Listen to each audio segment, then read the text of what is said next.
Protesta qytetare për çështjen e Zvërnecit kanë hyrë në një fazë të re duke marrë karakterin e një lëvizje të pavarur nga partitë politike. Protestë ku kërkohet burg për Ramën dhe burg për Berishën.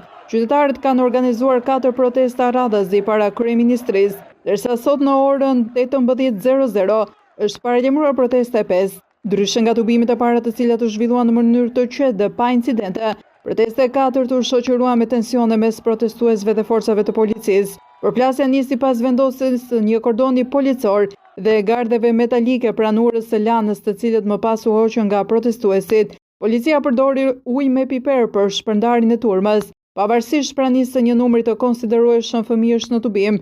Si çdo ditë dhe dje protesta ishte paqësore, një protestë model ku pas mbylljes protestuesit pastrojnë dhe ambientin, përse provokon policia e shtetit. Më 30 maj në Zvërnec u regjistrua një akt i paprecedent ku roja i Major Security së bashku me kolegët e tjerë dhunuan dhe tërhoqën zvarr një protestues. Ngjarja shkaktoi reagime të forta publike dhe politike.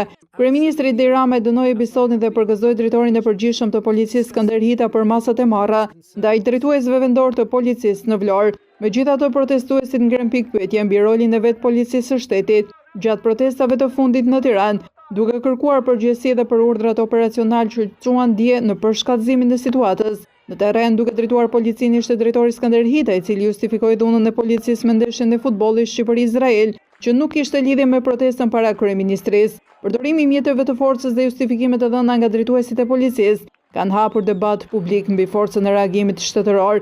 A nuk duhet që të shkarkohet dhe kryepolici Skënder Hita që urdhëron policët të provokojnë protestuesit? Pse policia e shtetit krijon tensione të panevojshme në një protestë që deri tani është karakterizuar si paqësore?